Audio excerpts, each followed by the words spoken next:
Today on the Eric Michaels Show, I'm showing you how to make money with sports cards in 6 easy steps. It's not complicated, it's not confusing. It's a step-by-step plan you can actually follow. It's the same plan I followed. And by the end, you know exactly how people are turning cards into an extra income. So I'm just going to take this very simply step-by-step on what to do and how to actually make money with sports cards and scale the business. First and foremost, the easiest way to make money with sports cards, and honestly one of the best ways I've ever seen to make money just in general, is grading, right? Buying a card, the range you want to stay in is, $100, $200 in that range, getting cards, grading, and building up momentum. The way that game plan works, or that strategy, is if you send cards to PSA, which is the biggest grading company, it'll take you about 1 to 2 months ish to get cards back from grading. So you need enough money to be able to sustain buying for, let's say, 2 months. And after 2 months hits, you have cards coming back to you. And as long as you're staying consistent every single week, you have cards coming back to you every single week. And you won't even realize how long it's taking to get these cards graded. And then to throw a layer on top of that, you want to be timing the market correctly. So you've probably heard me say this before. You don't want the sport when the sport is starting. So basketball's about to start here in a few weeks. You don't want any basketball cards when basketball season starting. So I stopped buying basketball cards early August, right? So kind of the timing for grading cards, you want to be buying football in like February, March, April, May, June, then transition into basketball, June, July, August, then transition into baseball, September, October, November, December, and then transition back into football. That's kind of a nice cycle. And also something that I did not have the luxury of, but you guys do, who are kind of more starting out, and I still do it as well, is Pokemon. When I was first buying and selling sports cards in 2015, Pokemon was kind of an afterthought. You couldn't really buy Pokemon cards and get them graded. They weren't really worth a ton. But now you could add that extra layer in along with the sports cards. And some of the Pokemon stuff, man, is pretty crazy. Like I was I was kind of showing a student this the other day. But if you look here, this is just a random Pokemon card. But if you look here, like Victini, PSA 10, you can look here. This card is like $1,300, which is insane. And raw is like $474. And if you go to gemrate.com shows you the percent of the time certain cards get a PSA 10. You can see this card has been graded 938 times a PSA, and 532 are PSA 10. So 56% of them get a PSA 10. And as you can see here, PSA 10s are about 1350 and raws are about 474. So you have that luxury as well. And the Pokemon stuff is a lot more steady than the sports card stuff. The sports card stuff is kind of like higher risk, higher reward. I think you can make more money in general. The Pokemon stuff is a lot more stable. The only thing I would say about the Pokemon stuff is when new packs and boxes come out, be careful the first few weeks. Let it die down. Don't be one of the first people to buy, because these cards just sell for a lot of money. The first auctions on eBay, because people are so excited. So that's grading. That's step number one. Step number two, to take this even further, this is not something I talk about a lot, is something called a card finder. So you're buying cards, you're getting them graded. And to be honest with you, it could be kind of time consuming. To do it properly, it's probably like on average 1 to 3 hours a day, at least like 10 to 20 hours a week if you're doing it correctly. So how do you scale that without killing yourself and putting in more time? Because a lot of you guys watching this, you probably have jobs, you probably have kids, careers, etc. You don't have time to be spending 3 hours a day to do this. Something that I started to implement in about 2020 called a card finder. So I discovered what a card finder was through running Major League Profits. What a card finder is, it's an overseas assistant, or a VA for some of you more business savvy people. You might know it as a VA, a virtual assistant, in the Philippines, or it could be Latin America, or a place like some places in the Middle East. You have India, but I get a lot of them from the Philippines. And you could pay someone in the Philippines $3 to $4 US dollars an hour, because the US dollar carries a lot of weight and the US economy is stronger than the Filipino economy. That goes a long way in the Philippines. So you could pay someone $3 to $4 an hour to actually go on eBay and find cards for you.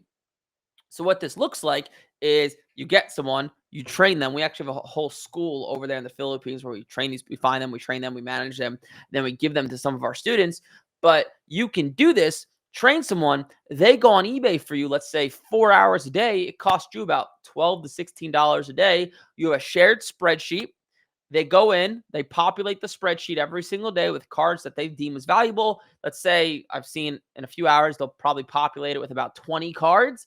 And 1 to 3 of those you end up buying. And you do that every single day. So $16 a day, you're able to outsource a few hours of work.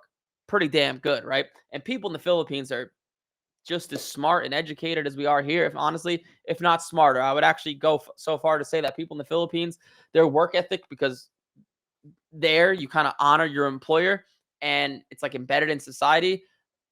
In my experience, they actually work harder than Americans. So they're very, very good. It sounds too good to be true, but it literally is too good to be true, right? So I got that to a few thousand a month. I started to hire multiple card finders, actually got it up to over $10,000 a month in profit. I had one card finder on Facebook. I had one selling the cards for me. I had one looking for cards for me on eBay as well. And we have students, I hate to say it, keep students in program, but referencing that. But there's students that have multiple card finders and have really scaled. So that's a great way to scale. That's step number 2. Step number 3, and this is something, it could be step 2 or step 3, is going to card shows. So this is the kind of the next layer of scaling. So scaling is just another word of saying, are you doing tasks that are now higher leverage on your time? For the time you put in, are you getting more output out? Card shows are some of the highest leverage ways to make money I've ever seen, because you can go to a card show, spend 5, 10, $20,000 and do 5, 10, 15 deals. This might take you a month to do online because you might ask for pictures. The person might be slow at responding. You may have not met the person, and things just take up slower online. But when you're at a card show and you go up to somebody, the deal's right there, right? You have cash, you give it to them, the card's right there, they give it to you, they don't need to ship it, and deals get done so fast, especially because people prefer cash, because cash is king. So card shows that could be step 2 or step 3, but it is an amazing way to scale. Like, you could go to a card show for a few hours and do more deals than it would probably take, enough deals where it would take you a month to do in a few hours. It's pretty crazy. It's a very high way, or high leverage way, to make money in the sports card game. So that's step number 3. It could be step number 2 as well. The next one is something I call short-term investing. So I would actually only recommend getting into this probably when you have at least about $50,000 in cash liquid, like extra to spend. This is kind of the next leg up. So once you master the buying and grading and going to shows, now it's like, okay, I have this extra money. How can I have my money work for me instead of just it sitting in the bank?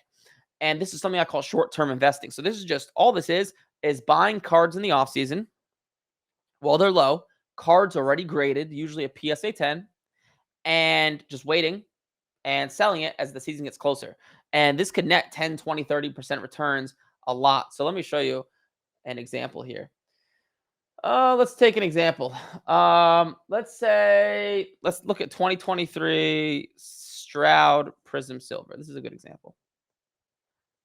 Actually, let's do Kyler Murray. Let me see if I didn't buy any Kyler Murray, but this year, but I just want to see if this is gonna give me the example that I want. Okay, so this is a good example. This is a Silver Prism Kyler Murray card. You can buy this card already graded. There's a lot of them out there. You could have bought this card in February for about $100, as you can see here.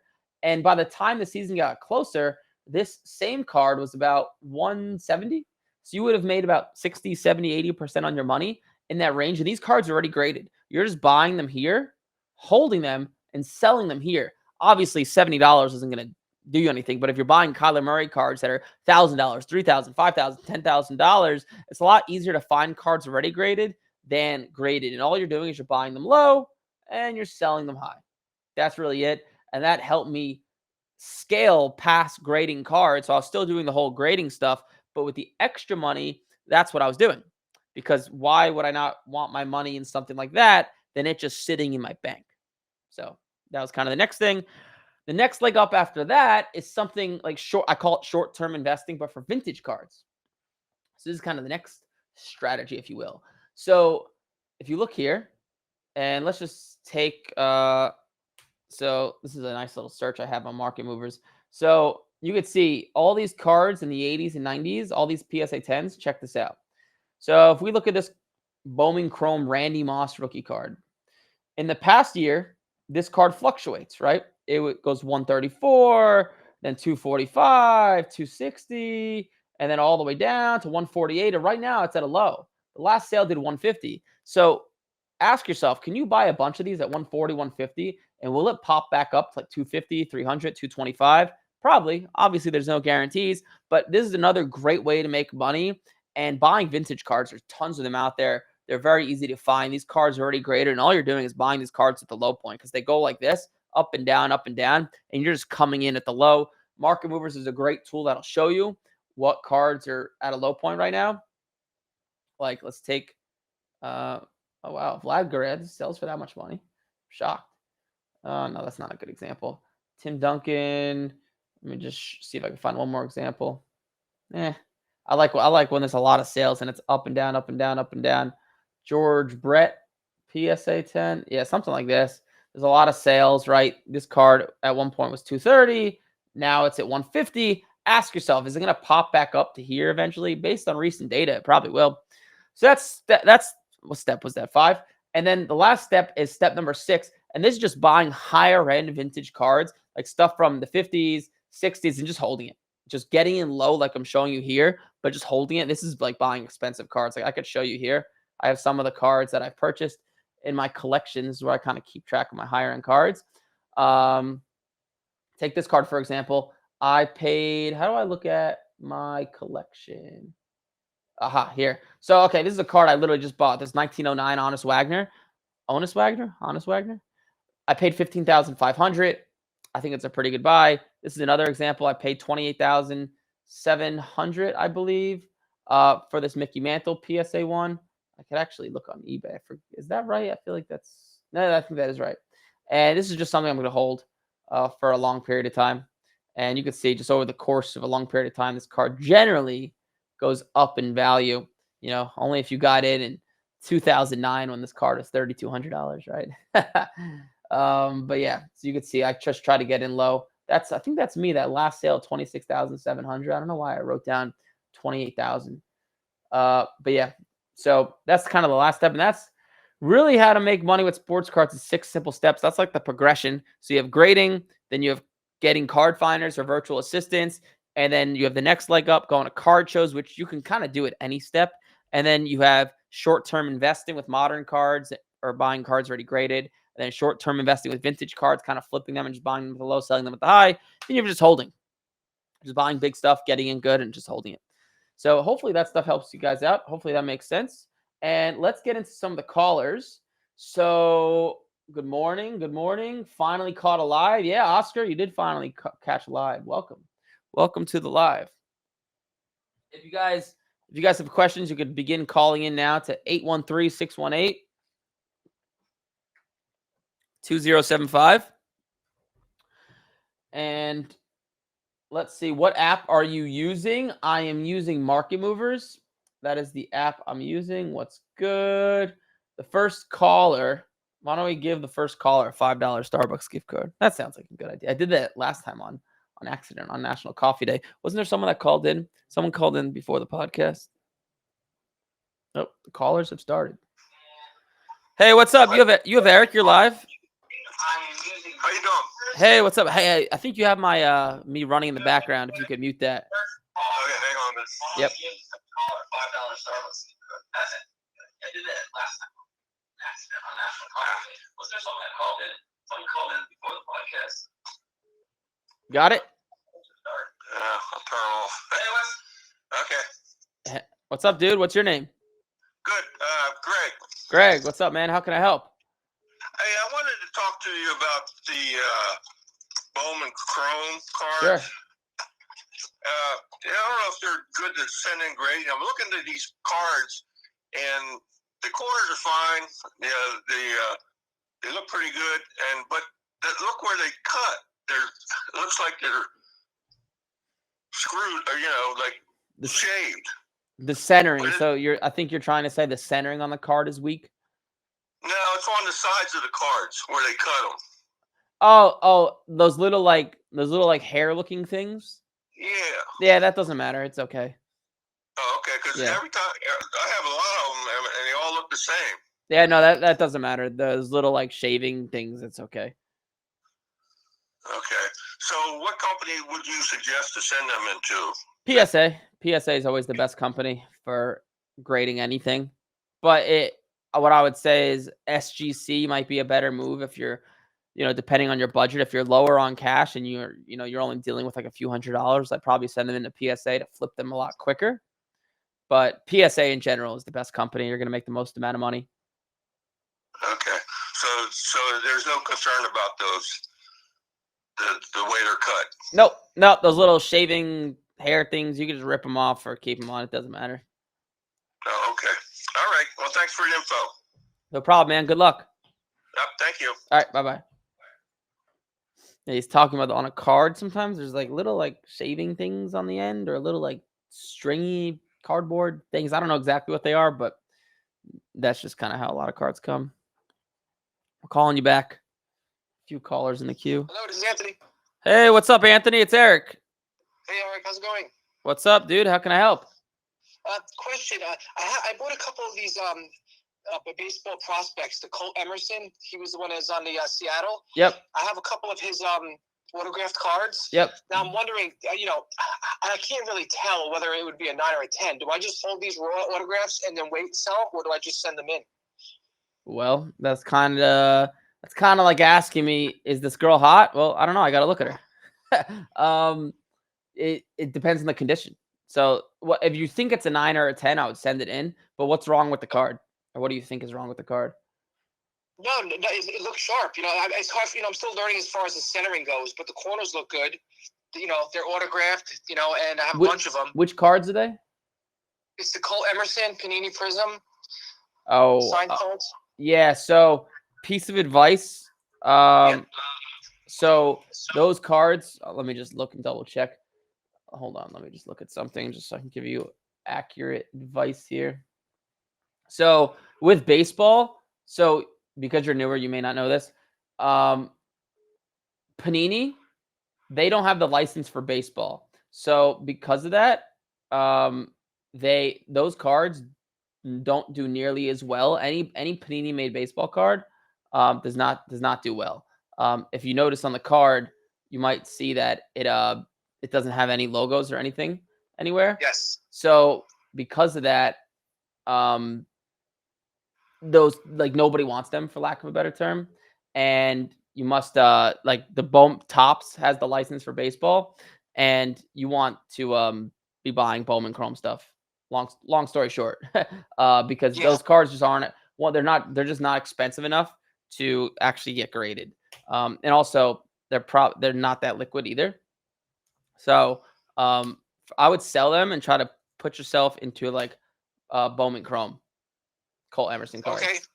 Yep. Yeah, and also, have you heard about these newer cards? It's almost like those they're baseball cards, but they'll have those Garbage Pail Kids cards, but they're called Ballpark Brats. Have you heard about those? I have not. I have no idea.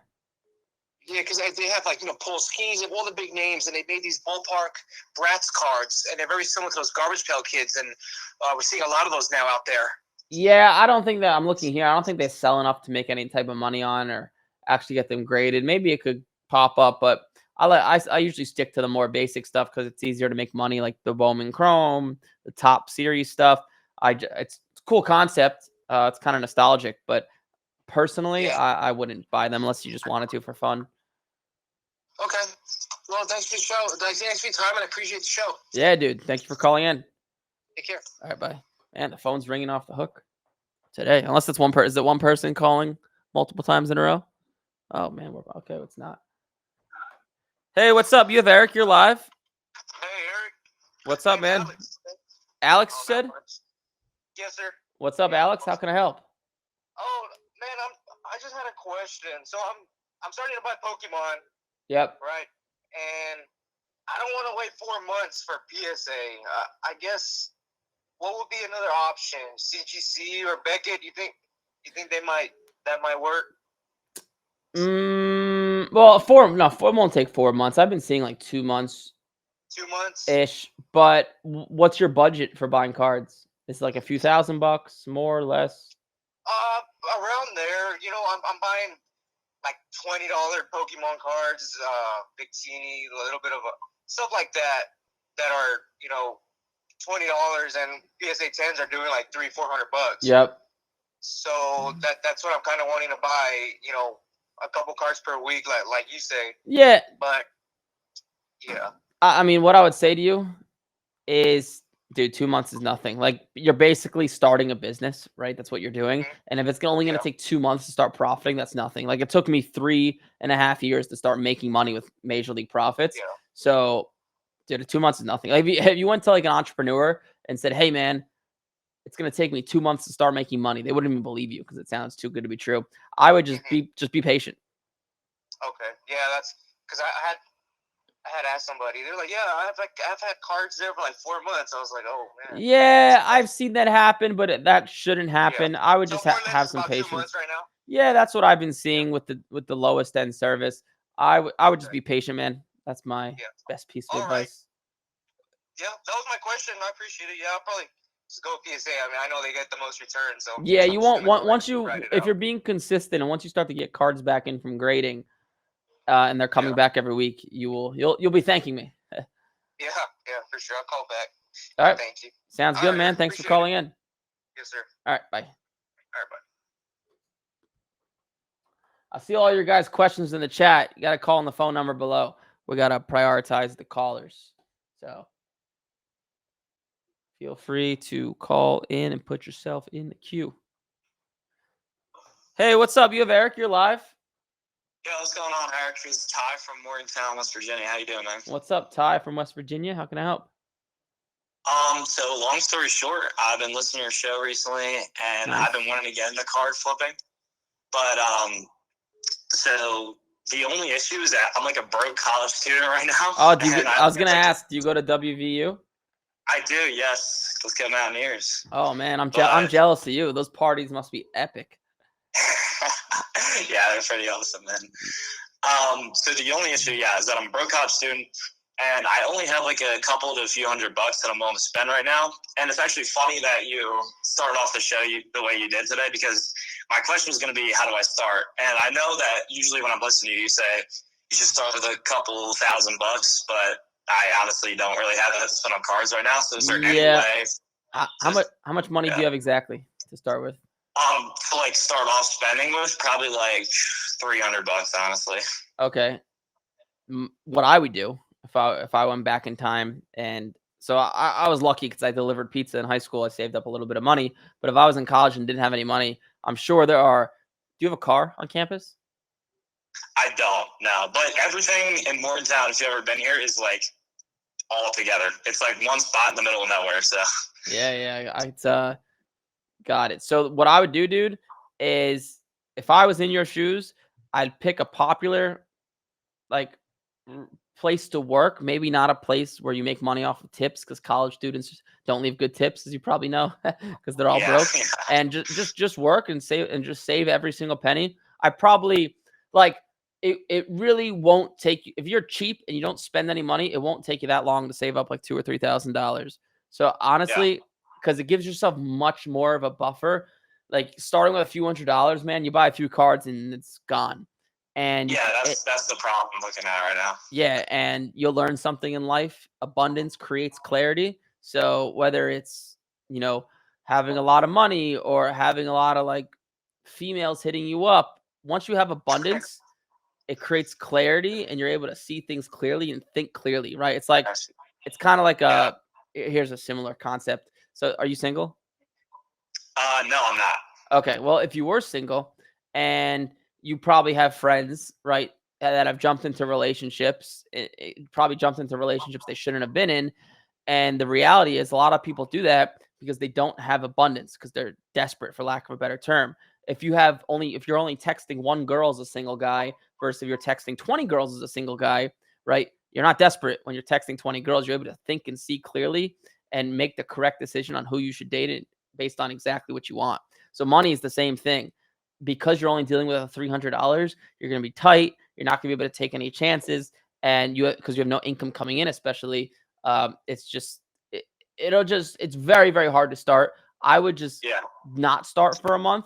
Literally, just get a job, popular place in town. I don't know what minimum wage is now, like $20 an hour. You do the math. Yeah. You don't spend any money. You work, I don't know, 20 hours a week. It's $1,000 a week. Is that what that is? 5 times like 5 days a week, 8 hours, something like that. I don't know, but it won't take you that Yeah. long to start making some money. Just get a few $1,000s in the bank, and then you really could start off like a rocket ship. Because if you start with a few $100s, it literally might take you, let's say, a year and a half to get that to $10,000. But if you have $3,000 to start with and you do it right, it could take you 3 months to get to $10,000. I just spoke to a guy, I think he's in our program yesterday. He started with $3,000 and he turned it into $10,000 or $11,000 in like 2.5 months. But that's not possible at $300. Okay. So you're saying like don't even start before I have that capital of like 3,000 I'm Yes. willing to spend. Okay. 2,000 is the number I would pin. 2,000. Yeah, I would just be cheap. Don't spend a penny. Oh, and either A, get a loan from your parents, or B, just get a job real quick. Honestly, I'd probably go with the job route, so you have something part-time that keeps coming in, so you can keep buying cards. And then once the money starts to come in from cards, stop working or lower your hours. But if knowing what I know now, if I can go back in time and I was in your shoes, that's what I would do. All right, cool. I just got one more question to ask. Yeah, go for it. How does it feel to be a Jets Mets fan right now? Oh, it's terrible. It's terrible, but I'm used to it. Are you? Where are you from? Yeah. So I'm from New Jersey. So I'm a Phillies fans. So, but I do feel bad for you guys. Not necessarily the Mets, but for the Jets, because a lot of my family's from Long Island. So okay, Jets Mets fans over there. Yeah. This business was started in Patchogue, Long Island. Really? Yeah. That's where this business kind of started. I lived in Long Island for a few years, but yeah, Jets. Oh, the Jets. I mean, the Jets they really don't have that good of a team, so that was kind of expected. Yeah. But the Mets was really sad. That was like your payroll's hundreds of millions of dollars, and you can't freaking make the playoffs with like that. Where 12 teams make the playoffs, and I think it was like 3 weeks ago they had a 92% chance to win to make the playoffs, and they didn't.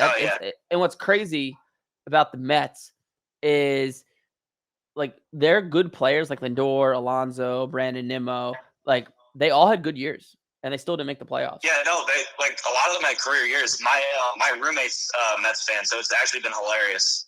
Like as a Phillies fan, watching this all happen. Yeah. Oh my God, dude, so bad. I remember my freshman year. I've actually never said this before out loud. So my freshman year of college, I went to University at Albany. So for those of you guys who don't know, you probably. Yeah, my cousin goes there. That's hilarious. Yeah, so I ended up getting kicked out because my friends kept getting me in trouble with like alcohol and fake IDs and all that stuff. It actually wasn't me; it was my roommates. But we kept getting in trouble because I was guilty by association. But in 2015, right, the Mets made that epic playoff run with like Daniel Murphy, Matt Harvey, Lucas Duda, all those guys, and they made the playoffs versus the other World Series versus the Royals, and it was Halloween. Or it was like Halloween weekend. You probably know because you go to the best party school in the country. Halloween weekend is freaking insane. It's like the craziest time. And game 1 of the World Series starts. It was like October 28th maybe. And Mets. So like I'm sipping on my drink. It's kind of what I would do to like pregame before I go out in college. I would love to like sip on a seltzer and either like play video games or watch sports and just kind of sit there peacefully, kind of like the calm before the storm. I was never a big pregame person. I like calm and peace before I would go out. And I was watching game 1, and Alcides Escobar, the first pitch of the game, hits an inside the park home run. And the Mets lose. And like I was getting more pissed off and more angry. And that was one of the drunkest nights I've like. I went out at like 11 when the game ended. Like before I went out. That's the drunkest I've ever been. And I was an absolute disaster. God only knows what happened that night. But that was my memory from freshman year of college when the Mets made the World Series and lost. Well, yeah. Thanks for everything today. I'll keep you updated on my journey. I'll call back eventually. Yeah, what I would do, go get a quick job. You could probably literally do it today. I'm sure all those places are hiring. And call back in 2-3 weeks when you have $2,000 saved up. And then I will give you an exact strategy, exactly what cards to buy based on the current state of the market and what I'm seeing. All right. Thanks, man. All right, dude. Have fun out there. Not too much fun. Thank you. See it. All right, later. He has no idea how good he has it. He has no idea. West Virginia, no worries in the world, a few $100s in the bank, prettiest girls. Just, well, he has a girlfriend, but yeah. By the way, I see. This is Rob. What's up, Rob? You have Eric. You're live. All right, Eric. How are you today? I'm not too bad. How are you? Yeah, hanging in there. Thanks. The reason I'm calling, I'm just starting to get into Pokemon based on your recommendations. Yep. I've also got myself a grading kit, and I'm wondering, am I doing myself somewhat of a disservice? When I'm looking at these cards online, they look visually perfectly centered. Yep. Beautiful. Yep. Then you put them under the centering guide, and you say, okay, they're not 50-50. I know PSA has some sort of lenience. Some of them are coming closer to maybe not 55-45 or slightly 60-40. When PSA gets these, are they spending tons of time measuring these things No. under these types of tools and instruments, or are they just kind of giving it more of a quick look? I can't say for sure because I'm not in the facility, but I mean, these graders are grading thousands of cards a day. They are not looking at the card as close as you. They probably have something to help them, I would imagine. But as long as it's close to perfect, it doesn't really need to be perfect. Like, the centering in the corners are the most important. But as long as it's 55-45, you should be good.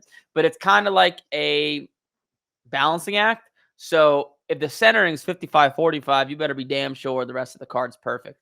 Or if there's a slight edge issue, you better be damn sure the centering's perfect. So, but with the Pokemon stuff, it's pretty easy to see if it's centered and if there's any issues with it. But no, that's what I thought, because I look at it and it looks just dead on. But then you put it under that, it's like, oh, maybe it's not. Well, what do you see when you put it under there?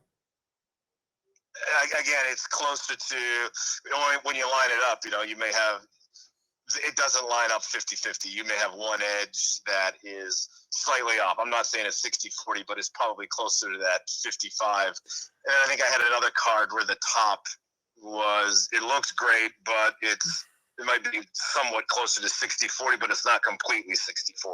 So I don't know if they are more of a round up, round down kind of thing, or they just kind of get some leniency. Yep. Also, something to keep in mind is the back centering is usually less important than the front centering. Right. Just kind of speaking on my experience. So, but yeah, 60-40, no good. 55-45, especially if it's just 55-45 on the back, you should be good to go. Yeah. And what is it with the Pokemon sellers trying to gouge you on all the shipping costs? Well, are they shipping from like Japan or China or something like that? No. It seems like, I can't tell you. I mean, coming from buying cards, people in the baseball, sports card community, they're charging you standard between $4.55 for Advantage Ground. These Pokemon guys are always trying to sell you $7, $8, $9 for the same service. It's like just gouging that extra couple of bucks. I have not seen that, but I mean, usually when I buy cards, the shipping's free, but I usually buy cards a little bit more expensive. So I better freaking the shipping better be free. I'm in between the $50-$100 range. Yeah, cards. And I'm noticing they're really trying to gouge you on shipping. Well, I guess it's kind of like a business strategy. They know that if they just add an extra $10 for shipping and ups their profit margin by 20% or whatever that is, and a lot of people don't look at it. So I know that's not just Pokemon. I know a lot of people that do that, and like if you're dealing with cards like $100 or less, but I'll look out for that. But I mean, people are greedy. They just want to make more money. So that's my best reaction. And one last question with PSA announcing another cost hike and delays of time. Are they eventually? They're too big to fail at the moment, but every big company said that's eventually had an issue. Do you think if they keep doing this, what it's reminding? I work in healthcare. Okay. It's reminding me more and more of these insurance companies where every year the premiums go up and they're giving you less in return. So each year now PSA is saying, hey, we're just going to charge you more and we're going to slow down our turnaround times. Is Yeah. there anybody viable enough in the industry to come after them at this point, or is the toothpaste already out of the tube and they're just too big? No, but nobody's too big. Think about here's the greatest example. 3 years ago, Google, impossible to compete with. Now, ChatGPT takes 20% of their searches. So nothing could ever be bigger than Google or more dominant and have more of a monopoly than Google on search. And ChatGPT is now taking over. So nobody's ever too big. Eventually, somebody that is smart and savvy it won't take them down. It'll just they'll take a huge chunk of the market. Like if PSA is 80 or 90% of the grading market, someone will come in and take half of that if they know what they're doing. Well, I think SGC was becoming a contender, but then when collectors came in and took them, and then Pete left, now it seems that they're just making SGC a boutique. And, yeah, SGC's been around for a while. It's not just gonna pop up all of a sudden. In my opinion, the only way someone could take them over, it's gonna take very brilliant marketing. And because the thing is, gradient card is gradient card, right? You can make the slab look cooler. You can have better turnaround times, but at the end of the day, PSA, think about why is PSA worth so much more than others? Well, they just have a longer history and people trust them more. They trust the company, they trust the grading, etc. So, how do you build up someone's trust? Through influencer marketing. So someone needs to come along instead of running Facebook ads or YouTube ads. You need to run influencer ads. So pay people like Gary Vee or Logan Paul or whoever. It's going to take a lot of investment and a lot of upfront capital to speak about how great this grading company is, because that is a way to build trust into the market, right? People trust Gary Vee. People trust Michael Rubin. People trust Mark Cuban.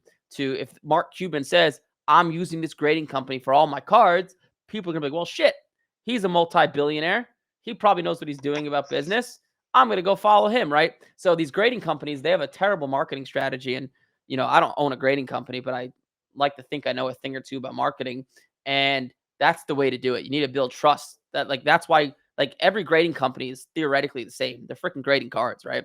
But how do you differentiate yourself? By using influencer marketing, right? Some of the greatest brands and fastest growing brands we've ever seen. Like, what's the name of the brand, Copy? The one Fabletics or something like that, or like Gymshark, like these athletic brands, right? Like Nike, Gymshark, dude, they're selling the same shit. I could buy an Amazon Basics, but why is Nike worth so much more? Well, what do they start doing? Right? And that's exactly it too with PSA. If you got in all these other grading companies, if you have a PSA 10 versus say an SGC 10, the PSA 10 is going to sell for more. So at this point, are you spending more on the actual card, or are you spending more on the PSA slab? PSA. In the PSA, yeah, game. Exactly. PSA, right. Nike makes the same freaking sneaker as Skechers, but it's worth Right. double because Nike has paired themselves with Michael Jordan, Tiger Woods, all these famous athletes. So, because when you think of Nike, you think of greatness, you think of great athletes. Hence, you're willing to buy more for the shoe. You're willing because you trust them more. That's what it comes down to. Because I trust Michael Jordan. Is it trust or brand recognition? That both. Going back to your influencers, that's the other thing. Do you trust influencers, or it's the age-old advertising question? Is an influencer trusted, or is he just the masses of people? Yeah, well, you need to pick the right influencers, right? So if I was building a makeup brand, who do girls trust a lot when it comes to looks? Well, Kim Kardashian. I'd love to pay her because if she was putting on my makeup, I know people may not trust Kim Kardashian with marriage advice, but they trust her with looks, right? So it's the same exact concepts. You just need to pick the right entrepreneurs to help you market it and probably give them some sort of equity. But that's the way to attack the market. It's not something I'm interested in doing, but actually, now that I'm talking about it out loud, it sounds pretty interesting. But well, just remember, everybody, PSA needs us. We don't need them. There's other fish out there in the sea. Yeah, that is accurate. And I was alive in an era where there was no grading, and those card shows had just as many people, and money was flying around just as well before it all began. Yeah, grading's added definitely a different element into it. Yeah. All right, man. Be excellent to each other, everybody. Take care. All right, thanks, man. Thanks for calling in. Later. Bye. Yeah, PSA has a strong hold on the market for sure. But if anyone wants to start a grading company, I just gave you the blueprint for marketing. Influencer marketing. You got to pay these influencers. Hello. Hey, what's up? You have Eric. You're live. What's up, Eric? How you doing, buddy? What's up? What's your name? I'm Ryan from Philly. Ryan from Philly. Phillies fan?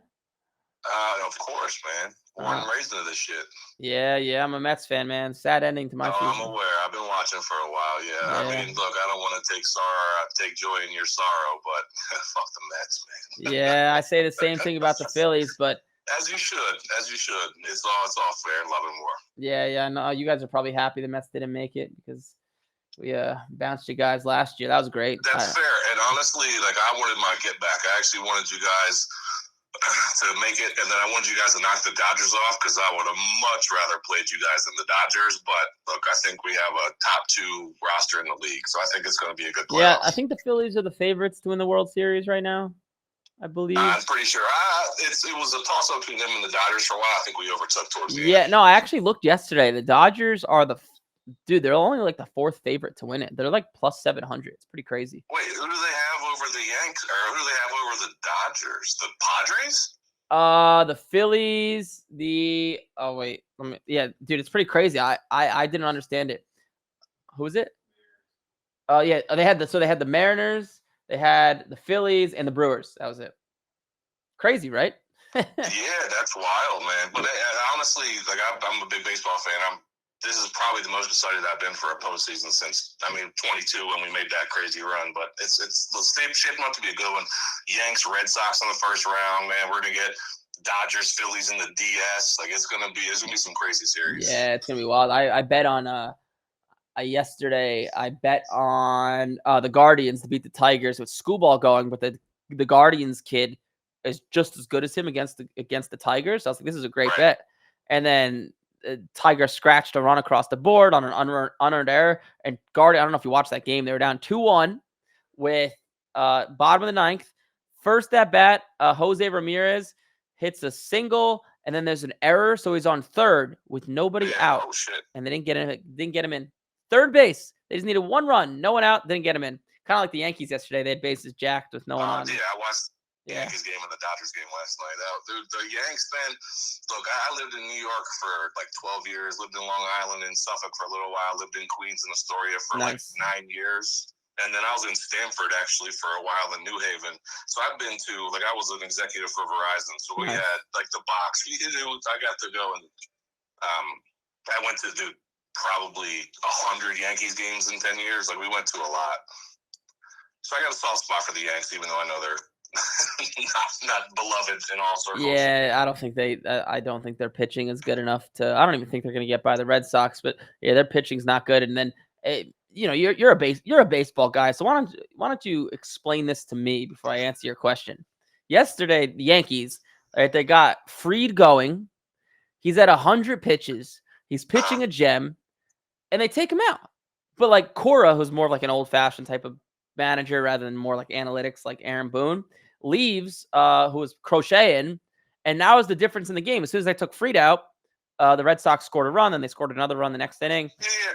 Like, why? Why do that? I don't necessarily agree with it, but I can probably explain a little bit of the thought process, right? So you have the better team on paper. You have the better team roster. I mean, it's a difference. Your bullpen you've been leaning on for the whole year. You expect your bullpen to come in and live up to the hype that you paid them to live up to, right? If you're the Red Sox, you're the underdog, so you're gonna throw everything out there and you're gonna leave it all on the field. The Yankees, I think, got a little arrogant there, like to pull him when dude Fried is a beast. Yeah, he's your guy. He is like half the reason you're there to begin with. Yeah, and I agree, and I think that in New York right now, Cora, I think your manager's probably on not the chopping block, but he's not really loved. I can't wait to listen to some of the New York media. Oh my God, they're probably crucifying Aaron Boone. Yeah, oh my God, I could only imagine. But that's during the regular season, of course, I understand. It's a long season. You got to save your pitchers. But what are you saving your pitcher for? Like you're supposed to leave everything on the line. I agree. Like I'm more of the risk it for the biscuit type. I'm high risk, high reward. Like we did this a lot with blanket on his name. Zach Wheeler, right? We pull him at like 90 pitches, and he's into the 8th inning, one hitter. Like I'm like, Yeah, dude, yeah. like I mean, again, regular season, Yeah, I get it, but regular yeah. season. Yeah, and something like a comparison that I think about in my head is like 2 years ago when the Chiefs made the Super Bowl, who they play? Who was it? They beat the Niners. Was it the Niners? 2 years ago they beat us. 2 year was it? Oh, then the Niners the year after, yeah. Okay. Well, when Mahomes had the sprained ankle, like the high ankle sprain, imagine Andy Reid was like, "Oh yeah, we're gonna sit him because we're gonna save him for the offseason." What are you saving him for, right? Like this is it. You got your players healthy to push them in this moment. I'll tell you this though: if this was the World Series or even the CS, I don't think they'd pull him. The wild card, I think again, it comes back. I think they were arrogant, bro. I think they were like, we have the better team. But dude, the playoffs are the playoffs, man. It's like a completely different game. Yeah, right? So, I don't agree. Yeah, I think it's crazy. Like, obviously, if you know the pitcher has a history of once he gets to 100 pitches and third time around the lineup, start to monitor him. Maybe if he walks someone, gives up a single, pull him. But like just to yank him like that, that's crazy. But anyways, what's your I mean, I'm a Mets fan, but if the Mets did that, I'd be fucking furious. Yeah, dude. I mean, look, I hate the Mets, but I have a soft spot for the Yankees, so I've been following them. But anyway, so got into this shit in like March 15th. Brian did the break shit, all that stuff. Got into buying the grade. Early February, started selling in March, so we're doing pretty well. I just have a question. I've gotten into more of like the National Treasures, the high-end, flawless. All right, Verizon's paying you well. No, so I'm a State Farm agent now down in Philly, so we're doing all right. So with the patch cards, the thicker stuff, I've sent a few to PSA. Obviously, I've only gemmed up one, and I've sent probably 30. Do you rely on BGS more with the thick stuff just by default, or do you still send a PSA? Yeah, I just wouldn't buy that stuff to grade. It's not a viable, consistent strategy because they're so hard to grade. With those cards, to answer your question, I'll kind of weigh it out. If it really looks perfect and crispy, I'll send it to PSA. If not, I'll actually send some of those higher end cards to Beckett. But that's just not the type of stuff I'd be buying to grade.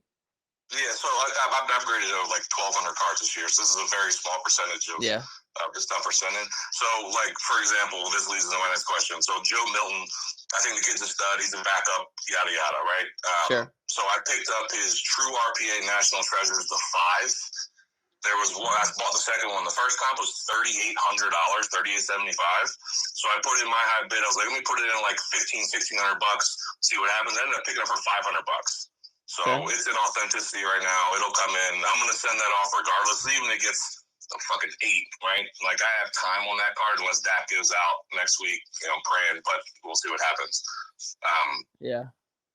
Like, do you think BGS is just, if I'm going to send it by default, do you think BGS is a better move?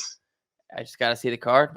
A PSA 10 is going to outsell a Beckett 9.5, but it's like asking me, is this girl hot, without showing me what she looks like. Yeah, well, I haven't even seen it in person yet, so it's going to be, it'll come back to what I decide when I get it. It's really got to look like those corners got to be really sharp, right angles. And for me to send it to PSA, like those cards, those thicker cards to get dented very easy. So if I don't see any of that stuff, I'll send it in. But then also, if the autograph is messed up, I will never send it to Beckett. I'll just always send it to PSA and then just go for a 9 or an 8 or whatever. But because they're going to grade the auto by default. And I think there's a service that doesn't grade the auto, but when you don't grade the auto, it's sketchy and it sells for less. Right. Oh, yeah, I can imagine. All right. Cool. So then my last question is, so I've been buying a bunch of baseball playoff guys, and then I just started getting back into looking at football cards again, because I'm buying like somewhere between $20,000 and $30,000 a month right now, right? So I have to spread it out over, instead of going with $1,000 cards, I'm trying to buy like 150 to 500, trying to stay in that range, and like I have 450 cards at PSA right now, right? Nice. I started getting back into football a little bit, looking at 2024 guys that have kind of like, the market's going to go down on them. Obviously, all the hype's gone. But for example, I picked up 2 big cards over the last week. Jaden Daniels Retail Red Prism, like the base red, the super short printed retail red. the comps were around like the lowest one I saw was $900 up to like $1,800, and there was a $1,200 PSA 9 sale like in the last month, like during the season. So I was like, all right, well, let me put my bid in at 1,000, and I wanted it for $600 or $500. Right? It's gonna come in. So now I'm like, shit. Should I be looking at these other like the quarterbacks from last year? Like, so then I started buying Drake May. Like his autos were down. Like I'm talking 50-60% over what they were like in July, August, right? So is that a good move, or do you think there's still some more downside, or is it like one of those things where you buy down for the next month for the guys that have shown? Like Drake May's look good. Caleb Williams has shown flashes of being like a really good quarterback, and then Jaden is Jaden. He's going to live off that playoff momentum at least a little bit, right? Yeah, to answer your question, so what I've seen, like if I just here, I'll just share my screen and show everybody so I could show everyone what I'm looking at. So like a Jaden Daniels or Drake May Silver Prism PSA 10. This card in the beginning of the season was like $490. Now it's like $390, $440. It's like $400 this card now. So it's down like 25% off. Yeah, it's about down about 25% in my experience. So we could just we don't have to guess. We could just look. So like if we go back a year before that, right? We could just look at CJ Stroud, right? Let's look at what happened with his Silver Prism PSA 10 last year. So last year, going into the season, this card was almost $1,000, like $950, $970, and he had a decent year, nothing crazy. Yeah, and that card went down, got cut in half, a little bit less than cut in half actually, and that's what I see happen a lot. So until those guys are cut in half or close to it, I don't buy them, and it'll happen.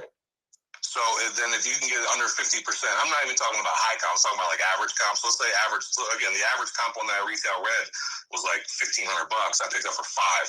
So either way, I feel like that's a good buy regardless, because it's like the rumors number to 20, whoever bullshit like they say on the internet, right? Who knows how many there are. I feel like that was a good buy regardless.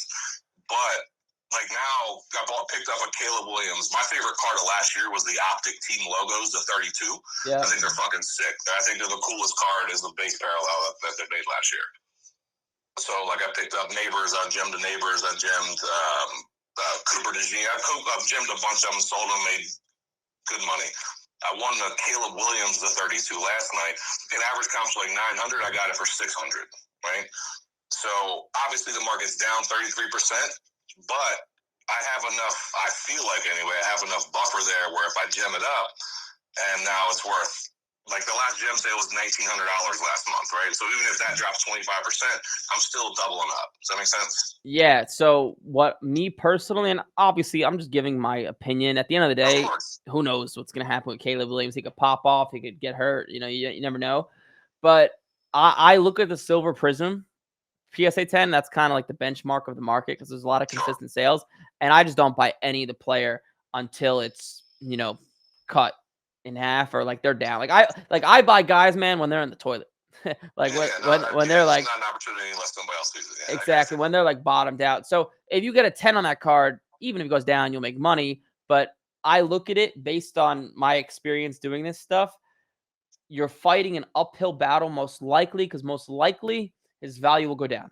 Obviously, anyone can go up or down, but I just wait till they bottom out, and that's usually halfway-ish into the season. You can see it's coming. Like May's down, like all these guys are down like 25-ish%. Even Jaden Daniels, his Silver Prism was like 1,200 something, and now it's 1,000.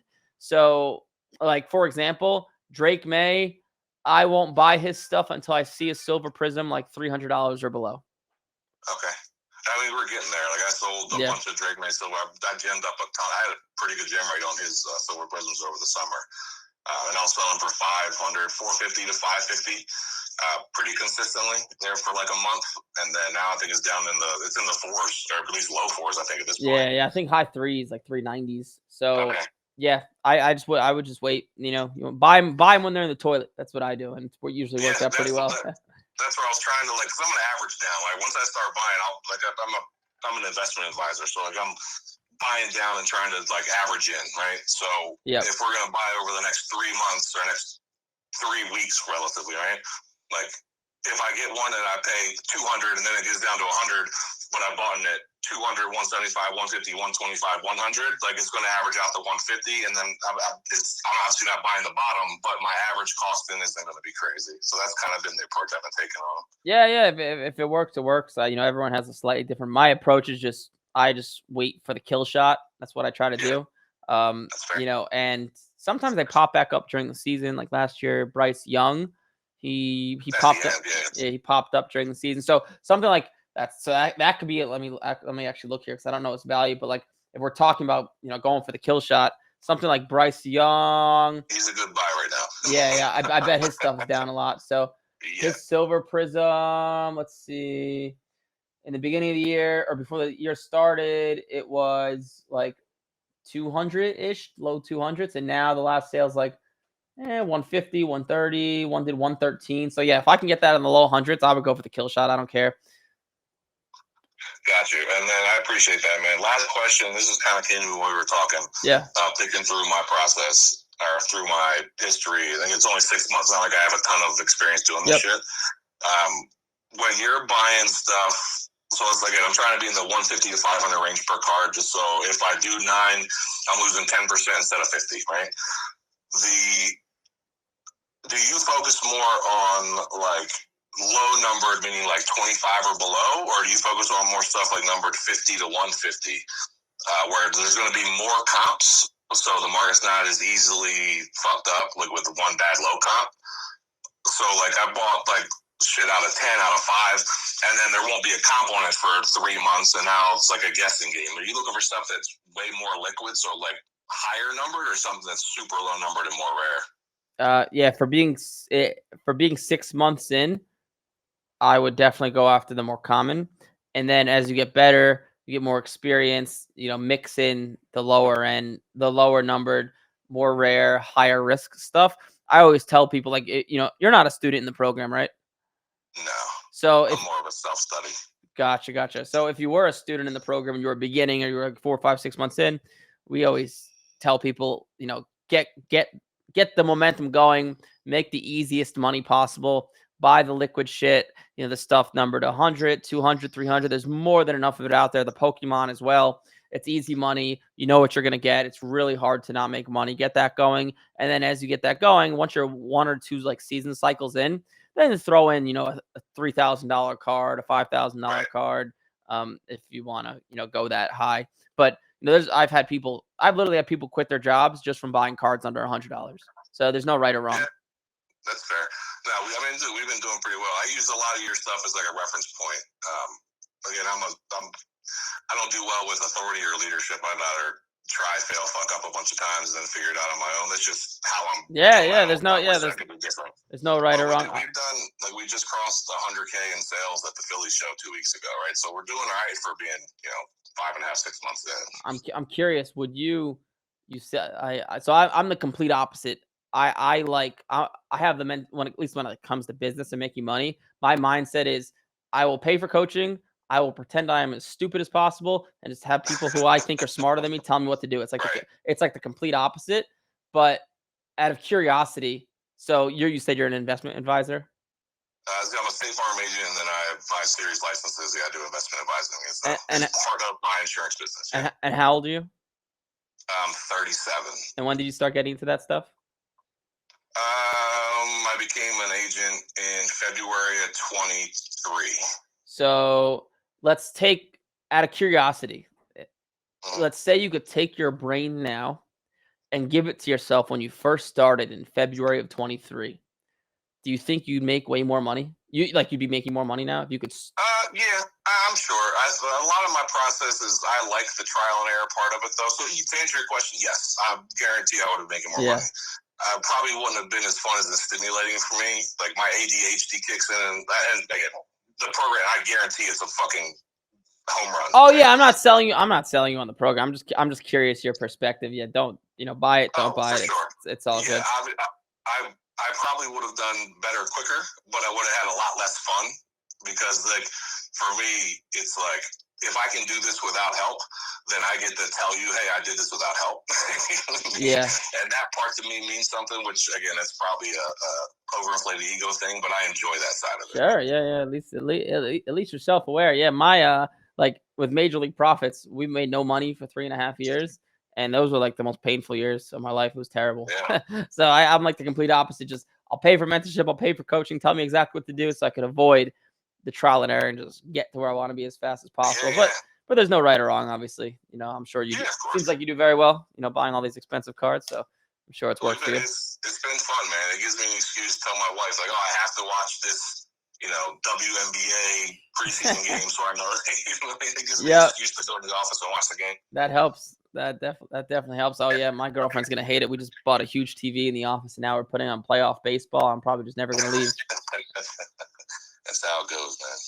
But cool. Any other questions or any other ways I could help? Nah, I don't think so, man. I appreciate that. I'll keep watching along, man. Good luck, and what you're giving, the information you're giving, man, is invaluable. People take it in. Thanks, bro. I appreciate it. Absolutely. Have a good one, buddy. All right, you too. Bye bye.